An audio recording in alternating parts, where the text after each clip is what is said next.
Well, welcome back, everybody. We're on to week 9, and this week we're going to start to talk about torts. And torts is kind of a fancy word for lawsuit, although using them interchangeably may cut torts short a little bit because it's a little bit more involved.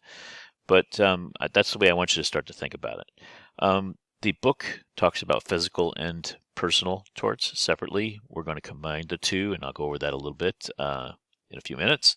But let's just jump into what is a tort. So a tort occurs when someone either intentionally or negligently causes an injury to another person or his property. So when we looked at premises liability, those were indeed torts. There was negligence involved in many of those cases, at least those that were supported and the court awarded damages. But the thing about a tort is it's definitely a civil wrong. Okay, comes as a private lawsuit, not as a criminal matter. Criminal matters are prosecuted by the government, and civil matters are one person versus another person.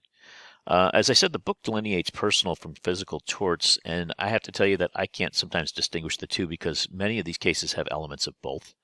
And one of the cases I'll talk about that I'm briefed on myself will show you exactly what that means. But sometimes the personal side, hurting someone's reputation, it also comes from the physical side, physically hurting or battering or assaulting someone.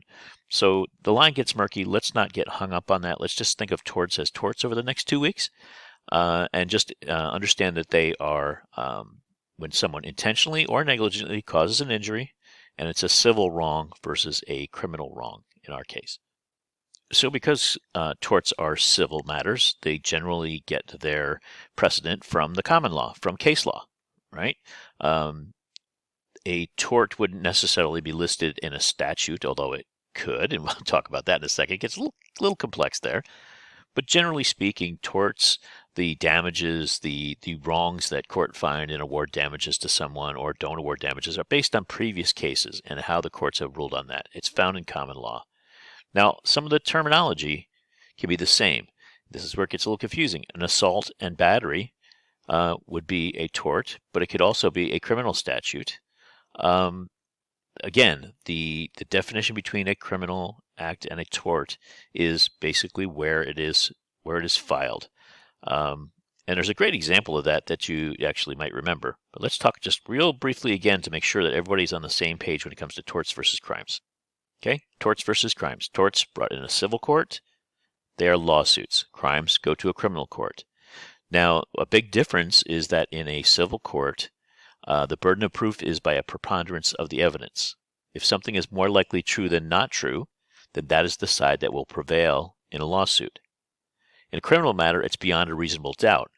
So a jury of 12, right, in a criminal case must all find that beyond a reasonable doubt, this person committed the crime. It is a very high standard of proof. In a tort, in a civil lawsuit, preponderance of the evidence just simply says 51% versus 49%. Do you think it's possible that this happened? More likely than not true, right? More likely true than not true. That's the difference in the burden of proof. It is much easier then for a plaintiff, someone who brings a complaint forward, to win in a civil courtroom than it is to convict someone in a criminal courtroom. You have to show intent in a criminal matter. It is one of the proofs that are required in a criminal matter. You have to show intent. The person intended to do this. It's not required in a tort action. In an accident matters. People sue each other for accidents all the time. If someone slips and falls on my sidewalk, I may be sued because I didn't take proper care. I was negligent. I should have been able to foresee. Remember foreseeability, and I could be sued for that. It's an accident. In a criminal matter, accidents, you don't get arrested for accidents. There has to be some intent shown. And definitely a big difference between torts and crimes is in a criminal case, you can be put in jail. In a tort, you will not be put in jail. Some torts involve criminal matters, but the civil court cannot put you in jail. Normally, the penalties are monetary. Sometimes they are restraints on other things, but for the most part, you go to lawsuit, you sue for money, for damages, to replenish you and make you whole, as they say. but there would be no, even if you sued somebody for an assault, which is very possible, they would not then go to jail. You would be awarded damages if you prevailed. So some examples of torts: intentional or accidental damage to personal property, right? I can sue somebody if you have a shopping cart in the parking lot and you don't control that shopping cart. You give it a shove just to get in your car instead of taking it back to the little cart corral, and it runs to the side of my car and puts a dent in. You have either intentionally or accidentally, depending if the wind took the cart and you didn't expect it to go, or it sat on the hill and it rolled. But you damaged my personal property. I could certainly seek remedy for that in a civil court. Negligence claims, like we talked about in premises liability, all of those are tort examples. But an assault, and just a sidebar conversation, assault doesn't necessarily mean that I touch you, okay? Threatening to touch a person, threatening a person with battery, which is actually the touching. If I rear my fist back at you in anger, I have assaulted you. If I push that fist forward and make connection with your jaw, I have battered you. So an assault, people tend to think that, get those backwards, quite frankly, that battery is a lesser version of assault, and that if you've been beat up, you've been assaulted. Well, you have been assaulted, but you've also been battered, which is the higher level of harm. And infliction of emotional distress. Fraud cases can also be torts, and certainly they can be criminal matters as well. And because there's a number of fraud majors and minors in this course, let's just talk briefly about fraud and how that is looked at as both a criminal matter and a tort. So let's take a look at the difference between a criminal and a civil fraud case. Fraud is theft by misrepresentation of material fact. Okay, victim suffers harm as a result of reliance on that misrepresentation. Or you could say may suffer harm, right? Criminal actions brought by the government in criminal court.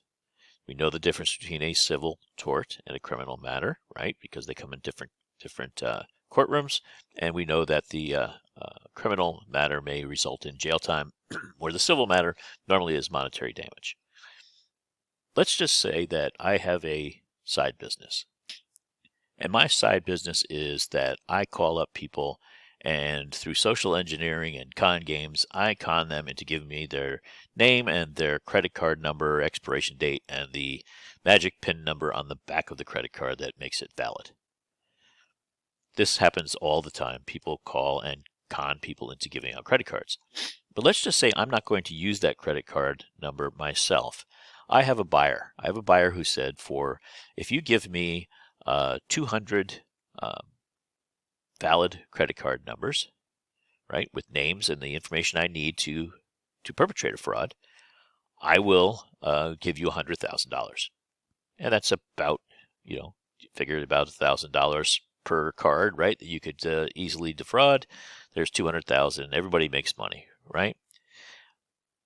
I could be brought on criminal charges for that conspiracy. However, in a civil action, it would be very hard for you to sue me because there was no actual damage. I have your credit card number. I have your name. I have all of the information I need to perpetrate a fraud. But I have not done that per se. I am going to sell that to someone else who is going to do it, right? At that point, I would easily become a conspirator in that fraud for a criminal action. But you haven't suffered any damages until I give that credit card number, sell that credit card number to my friend, and they then charge against your credit, right? So you could bring a tort, and the article that we read from the New York courts really goes both ways on this. It appears that the general consensus is that unless there is a harm, then you really don't have a tort. And this goes for negligence as well. If you think about it, if the sidewalk is icy, and I notice that and I don't slip and fall on it, I probably cannot sue you successfully for having an icy sidewalk. There has to be a harm first, an actual damage. And in fraud cases, that's generally the rule as well. There doesn't necessarily need to be actual damages for a criminal fraud to take place. You can be attempting the fraud, never really make good on it, and still be arrested for it. it's not a tort. However, in the civil actions, generally speaking, you need to have some kind of damage in that fraud case. You need to have a loss to prove, if for no other reason, for the basis of your claim as to what you want in restitution, right? If you used my credit card and you charged up $2,000 worth because you took my credit card number fraudulently, that I may sue you for that $2,000 back, and potentially some punitive damages and some pain and suffering and emotional distress, which we'll talk about in a second here. But I have to have some kind of loss to sue against, right? So in fraud, generally speaking, criminal matters, you don't need to have actual damages, but in civil matters, you absolutely do in order for it to be a tort. So as we go through our definitions, intentional infliction of emotional distress. And I listed it as just infliction of emotional distress because there have been cases where it wasn't intentional, but it was still a factor in a damage award of damages. But intentional infliction of emotional distress has to show that the defendant engaged in extreme and outrageous conduct that was done recklessly or with the intent to cause severe emotional distress, and the plaintiff experienced severe emotional distress as a result of the conduct. I would venture to say that I have never seen so many words in a sentence that really don't tell me anything. Extreme and outrageous conduct.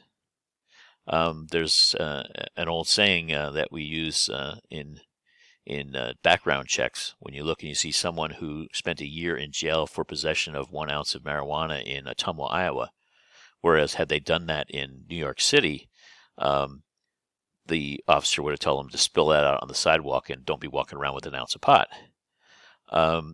Outrageous conduct is very subjective, and very subjective to the morals of the area in which it is measured. If something was done recklessly or with the intent to cause severe emotional distress, I can show intent in many cases to harm someone physically. Again, we go back to punching someone in the jaw, right? I reared back, I assaulted, I threw my fist forward and I hit you in the jaw and I battered.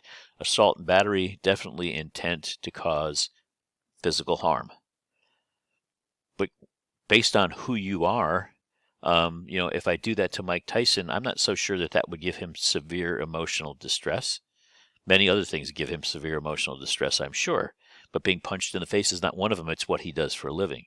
If I do that, however, to a 10-year-old, I'm sure it would cause severe emotional distress to be punched in the face by someone hard, especially an adult, right? So again, very subjective to the person receiving the harm. And the plaintiff experienced severe emotional distress as a result of the conduct. Again, every bit of this says that the plaintiff the person who is being harmed really makes the call on whether there is an infliction of emotional distress.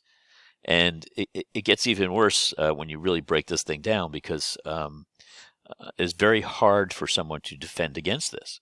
So the courts, in their infinite wisdom, decided to define extreme and outrageous conduct and severe emotional distress. Extreme and outrageous conduct is that which goes beyond bounds of common decency and is atrocious and intolerable to the ordinary person. Again, a sentence that really doesn't tell me anything. Your idea of common decency is different than my idea of common decency. I tend to be a rather conservative person when it comes to common decency. It doesn't keep me from watching an R-rated movie, one that may have a lot of swearing in it, whereas someone else would consider that to be outside the bounds of common decency. Who is the ordinary person? And I think therein lies the rub. I would consider myself quite ordinary. However, someone who absolutely would be totally offended by swearing in a movie would consider themselves ordinary as well. Severe emotional distress is distress of an intensity and duration that no ordinary person would be expected to tolerate it. We all have our own tolerance levels for emotional distress. Some of us are rather cold people, and we just don't let things bother us. The rest of us, it is not unfair to use the term snowflake, right? Everything offends us and everything hurts us. And neither one of us are right or wrong. but the ordinary person test is so subjective. So we've taken a subjective set of rules around what's considered intentional infliction of emotional distress, and then we've defined the elements of it in ways that even add more ambiguity, which is probably why it is a very common addition to torts. I've been injured, and it also caused me severe emotional distress, because it is very hard to disprove. So how does this and torts affect security workers specifically?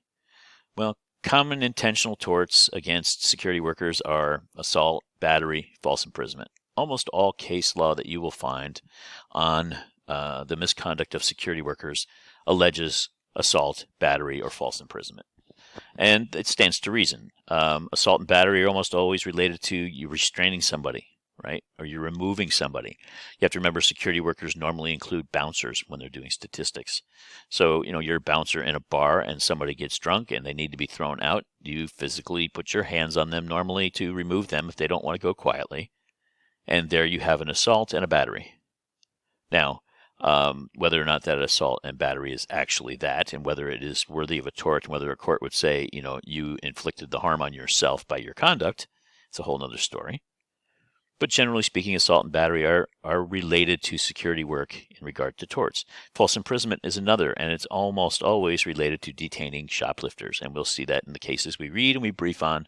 But we restrain people as a matter of course for shoplifting, and it can be a very dangerous thing to do. And I still have not found a really great reference to say this is how you should do it.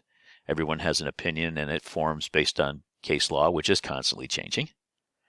The difference between false arrest and false imprisonment, just to make sure everybody is clear, false arrest is made under the color of law. So I will arrest you. I can arrest you as a citizen in most jurisdictions. Citizens have arrest powers, limited. But I can say you are under arrest.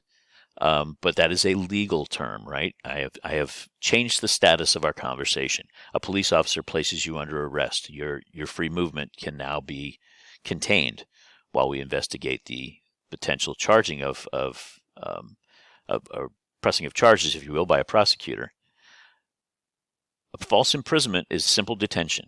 Constraint of movement is false imprisonment. Essentially, if I say, stop right there, I want to talk to you, and I get in your way, and you try to go around me and I get in your way again, that is, at the very fringe of false imprisonment. I have not said you're under arrest. If I were a police officer and I didn't arrest you and physically place you under arrest, I could be charged with false imprisonment in a tort if I held you too long, if I told you couldn't go, but you're not under arrest, but you can't go anywhere. You have some reasonable time limits, basically, and we know that from shoplifting cases where you have some reasonable amount of time to discern what had happened, whether the person that you have in detention was involved in any way. But just make sure you know the difference between a false arrest and a false imprisonment. Security workers normally don't have arrest powers. There are a few exceptions in some states, but generally don't have any more than the average citizen. So false imprisonment is something that security workers generally would see in a tort because of the number of people who are involved in retail theft as security workers. Now we're going to have an entire unit on security workers and their legal authority, but I think just touch on that here is a good idea since I brought it up. With security workers and their liability in a tort, the big questions that are asked are they acting in the scope of their employment? So, we will read, and some of you in other classes have read, of a security worker who raped a coworker. There is nothing in that person's scope of work that includes sexual assault and battery. Therefore, they're not operating in their scope of their employment, and the security company then would not have any liability. There'd be no vicarious liability pushed back to the employer in that case. Are the worker's actions reasonable and necessary to complete a reasonable and necessary task? So with the case of shoplifting, is that detention reasonable and necessary? And is it reasonable and necessary for an employer, a retail employer, to want to deter and to investigate and to stop theft? I would say yes and yes. But if that person were to say, okay, I'm going to hold you here for 8 hours I know you stole it. I'm just going to try to break you with my own version of interrogation. Obviously not reasonable and necessary to complete the reasonable and necessary task of understanding that a crime was indeed committed and you need to turn it over to the police.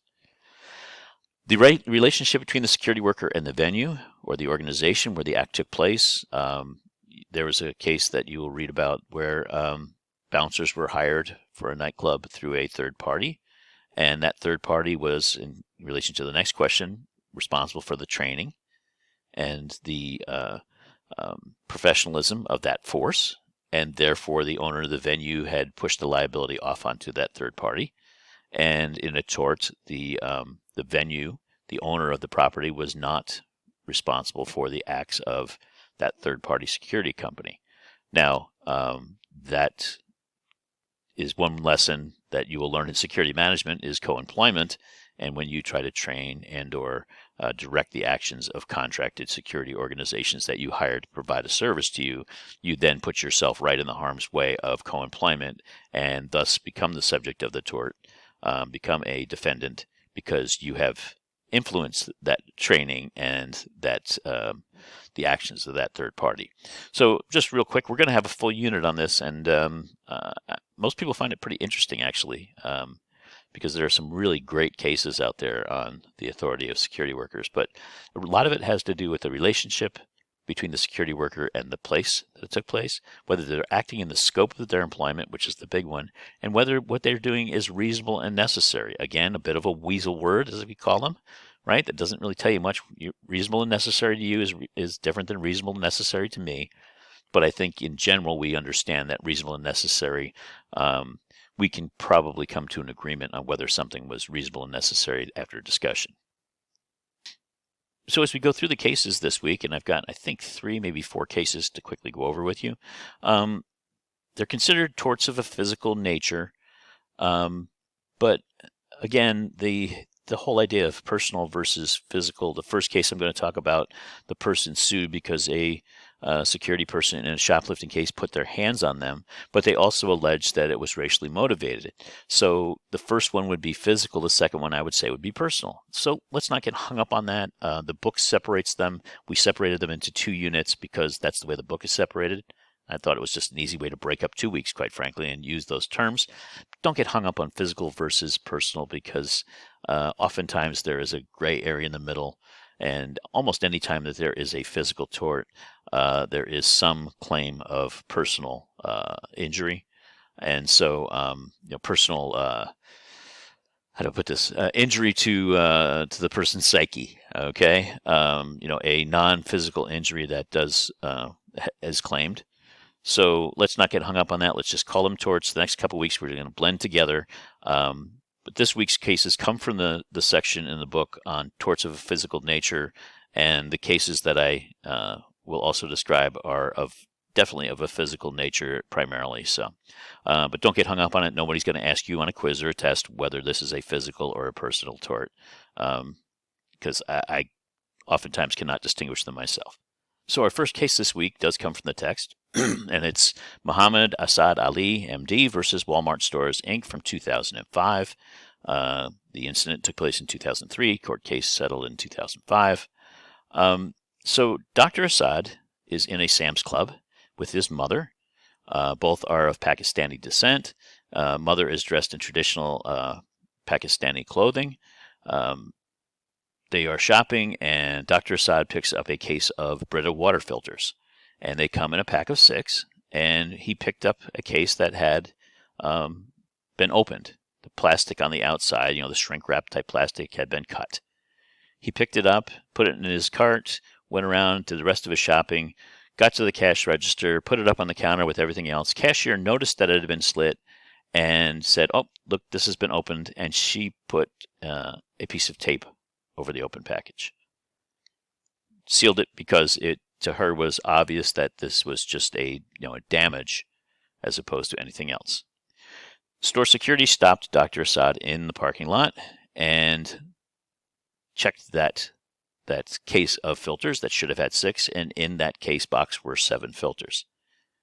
They alleged that Dr. Asad had put that 7th filter in there and that he was trying to steal one. Now, in the court of common sense, I would say that someone who is going into a Sam's Club to steal something is not going in for that extra water filter. Sure, they can be expensive, but it just doesn't seem plausible to me that someone is going to risk being caught on a shoplifting for that single water filter. They would look for something bigger, right? And normally we know shoplifters, they've got to get in, they've got to get what they want to get, and they want to get out. They don't spend the entire, couple hours shopping around. But nonetheless, the store security stopped him in the parking lot, checked that package, checked it against his receipt, opened the box, saw 7 versus 6, took him by the arm, and led him back into the store. He sought relief in a tort, claiming that Walmart employees committed assault and battery by grabbing his arm and taking him back in the store. He also claimed in that same lawsuit that the events were racially motivated. Their internal report on this matter, the Walmart agents that stopped him in the parking lot identified him as Indian. In that internal report, he's Pakistani. I don't know whether we could expect the average person to have the level of culture awareness as to which culture a person represents, if indeed they're wearing dress that you would consider to be culturally significant. But that is what they put in there. The court ruled only they ruled separately and made an opinion on the racial motivation, which is a hate crime.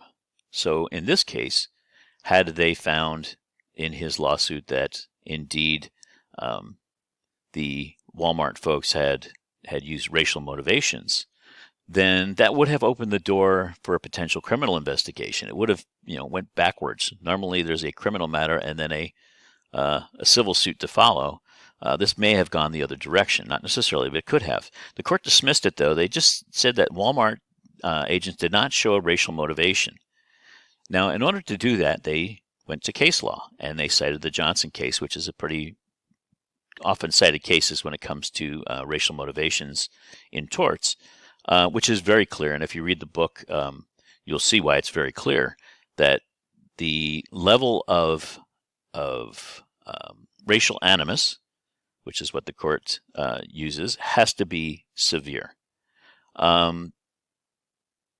They didn't clearly rule against a claim of emotional distress by false accusations, because no one saw Dr. Assad place that extra filter in the box. Walmart wasn't able to prove, Walmart being the parent company of Sam's Club, by the way, in case you didn't know that. I hope I didn't confuse anybody. But they couldn't prove that he put the extra filter in the box in the first place. And the fact that the cashier accepted the fact that there was a reasonable number and a proper number in that package by taping it shut just added a little fuel to the fire against Walmart's claim that he had shoplifted. But the claim of emotional distress was not thrown out by the court in this matter. So, what do we learn from this? Well, first off, just a little side note. In this case, which is in your book, there is a quote from the court on the Johnson case that uses a very derogatory term. But it's a quote from the court and absolutely necessary for you to understand, what they use as their litmus test for a racial motivation. In this case, the Johnson case, the claims made by the people, they were burning crosses in someone's front yard, and then the statements they made were so derogatory to show racial animus that is what the court used in the case of Assad versus Walmart to make their determination. So I just wanted to let you know that that's in there. Now everybody will be like a moth to a flame and go look at it. I think you can guess what it says, but it's a quote from the court. And so, in my opinion, as bad as it is to put things like that into books, I believe that when you quote the court, you have to understand that is exactly what they used as their test. And if they didn't do that, you would not understand the case at all, and other courts could not make a judgment on it. Now, Walmart did settle with Dr. Assad because they had no proof of a theft. But the mere appearance of a motivation, the mere appearance that this was racially motivated, complicated things. And I think what we learn from this is that torts just take time, win or lose. In this case, Walmart probably had to settle with Dr. Assad for a monetary amount. And so Walmart technically lost the case, but I think they lost a lot more. I mean, they lost some credibility. There was a claim of a racial motivation that is definitely damaging to a reputation of a company. And Walmart has not had the best time with claims of racial motivations when it comes to shoplifters in the past. Many of it where they've had to pay damages. So I think the big lesson here is that torts take time, right? If you take an action that's going to result in a lawsuit, you are going to lose time and money even if you win. They could not, Assad's case did not prove racial animus, but Walmart spent an awful lot of time, and I'm sure an awful lot of money, defending against that, and then in the end had to pay because of the emotional distress and the false accusation. So again, torts take time. Win or lose, you are going to spend money, and so no one comes out of a lawsuit as the winner if they were the defendant and say, oh, it wasn't proven, we won. They don't come out smiling because they spent an awful lot of money to make the thing go away, if you will. Now, everybody knows this case. Absolutely everybody knows this case, but only what they think they know about it. Liebeck versus McDonald's, 1994 in the U.S. District Court for New Mexico. Ms. Liebeck was injured after spilling hot coffee purchased at the McDonald's drive-thru. Everybody, the bell is ringing, right? The hot coffee case. Coffee is hot. You have to put it on the cup. What kind of idiot doesn't know that coffee is hot? Well, McDonald's served coffee at 190 degrees, which can cause third-degree burns in about 3 seconds. And most other retailers, let me make a spelling check here, will serve coffee at about 130 to 150, maybe 160 degrees, but generally 130 to 150, I think, is actually the number. And Miss Liebeck went through the drive-thru, pulled off to the side. She was with her son, I believe, or grandson. She was 79 years old. She put the coffee between her legs to open the top to add cream and sugar, and when she did, the coffee spilled, and it caused third-degree burns to a significant portion of her body. In fact, 16%, I think is what it is, and we'll see that in the next slide. She asked McDonald's to pay her medical bills related to the injuries, $20,000. McDonald's offered a settlement of $800, which is 4% of the medical costs, essentially. Now we have a 79-year-old woman who received third-degree burns to 16% of her body. Very painful. She's asking for $20,000 to cover actual costs, and she also asked that McDonald's reduce the temperature on the coffee they serve. Those were her two requests in her original complaint to McDonald's. She wanted $20,000 to cover actual costs, which she could prove, and she wanted them to reduce the temperature on the coffee to the standard temperature used by other retailers. McDonald's balked, and the court ended up awarding her $200,000 compensatory damages to compensate for her loss and her medical bills, and then added $2.7 million in punitive damages to Walmart.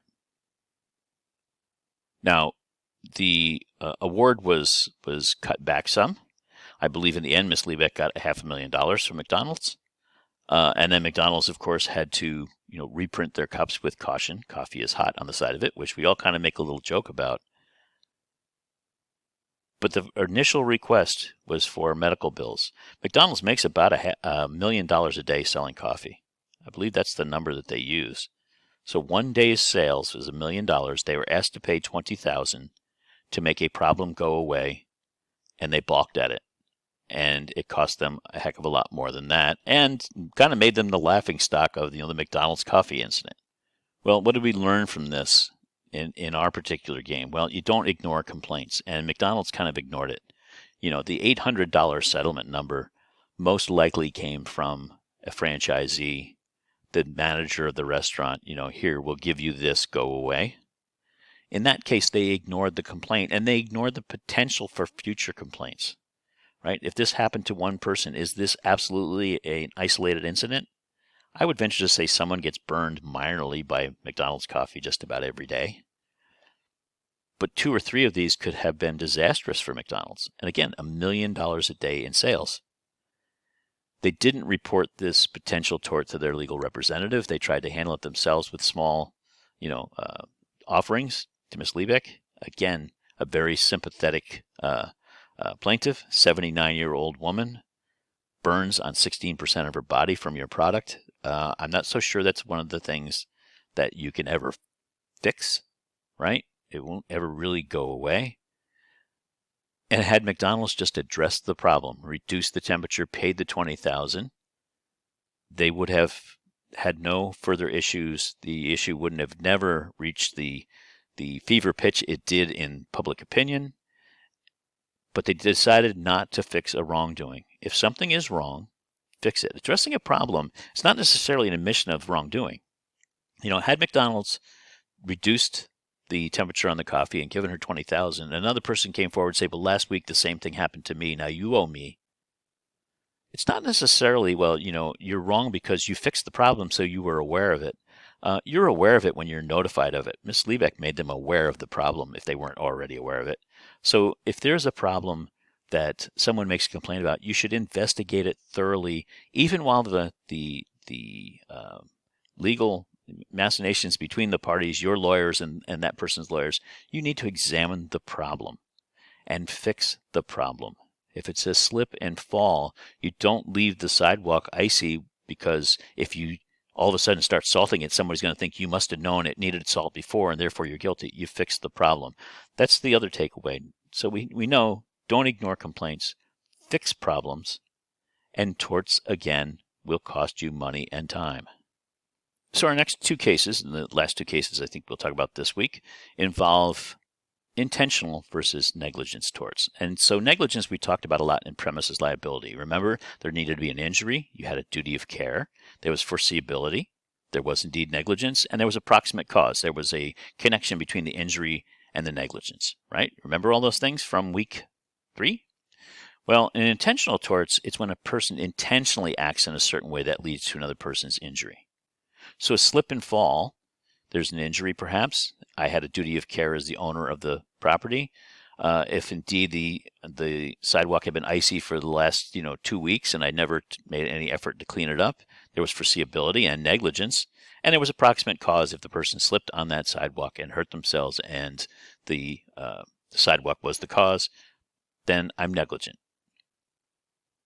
But I did not intentionally, unless I went and shoved the person down on the ice, cause their injury. So negligence is basically when you go through those 5 steps, right? Injury, duty, care, foreseeability, negligence, approximate cause. Intentional is just that. You intentionally take an act that leads to another person's injury.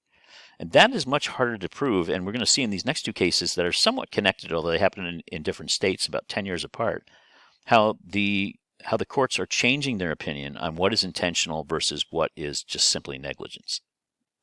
So, Mr. Noonan versus Spring Creek Forest Products. Mr. Noonan worked in a Montana sawmill, and there was a planer machine in the sawmill. Planer machine, makes wood essentially smooth and smaller than it was. It's the thing that you put the rough cut lumber into, and it makes it into those nice square boards you use for building.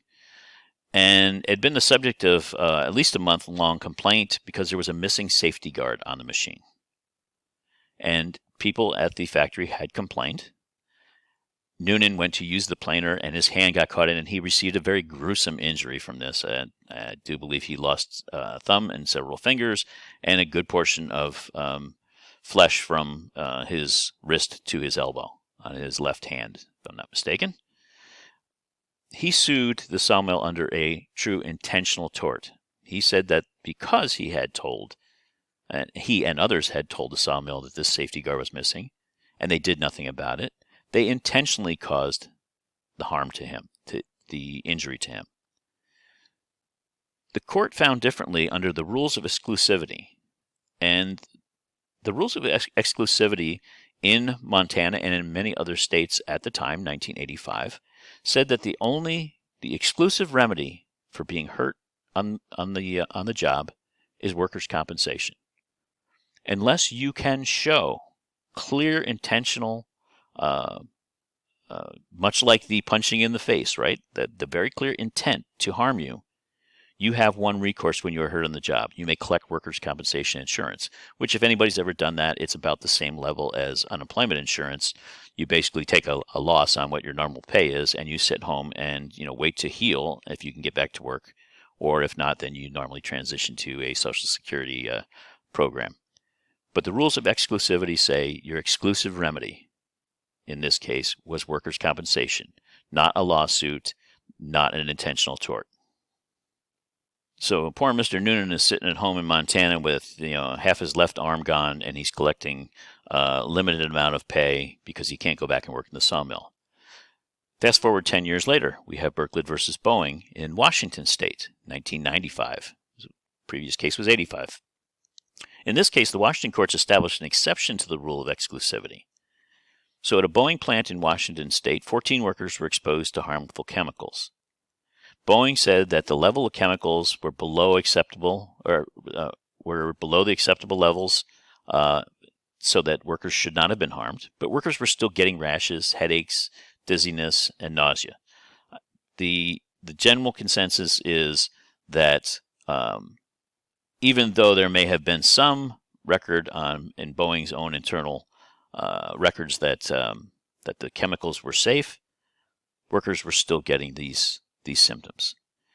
Boeing, in their infinite wisdom, removed the labels from the containers of those chemicals and denied access to material safety data sheets. Every chemical that you use in industry, if you are working with a chemical somewhere, you ask to see the MSDS, and it will tell you, how dangerous that chemical is, what the harms may be, whether it's breathing it in, whether it's flammable, whether it's explosive, and what remedies are known. There's a database that I believe is at the University of Vermont or New Hampshire, one of the two. Safety majors jump in and tell me where it is. But one of those major universities in the East, in New England, is the holder of MSDSs for the U.S., and they will tell you whether something is dangerous. And then it also tells you how you must label containers with those chemicals. But Boeing, even though they said that the level of chemicals was below levels that were considered to be acceptable, workers still got rashes, headaches, dizziness, and nausea, and then Boeing decided to remove the labels from those containers so that they would cut down on some of the workers complaining, because they thought that workers essentially were complaining just for the sake of complaining. Now, when we go back in history of the Washington courts, only one time did the Washington courts side against the company on intentional torts.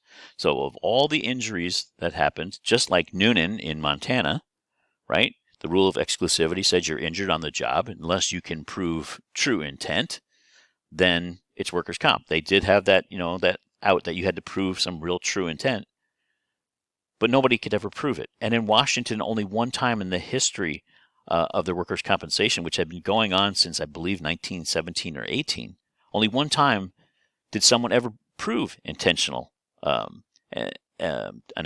tort on behalf of a company, and it was because an employee was battered by their supervisor. I mean, their supervisor came and just physically beat them up, and they were able to prove an intentional tort. So the rules of an exclusivity in this case were so rigid that in no case, if you were injured on the job, would you ever be able to show that your employer did something that caused that. You just collected workers' comp. It's a great protection for the employer in that matter.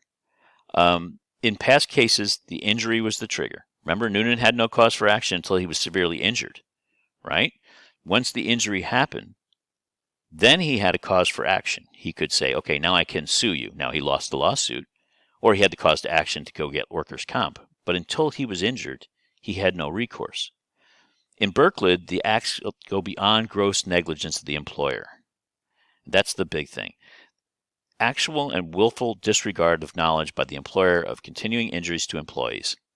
In the case of Boeing, Boeing simply ignored the 14 workers who came forward to say, I've been injured by these chemicals. And they did it over time, and then attempted to try to neutralize it by taking the labels off of containers so that employees wouldn't see what they were working with.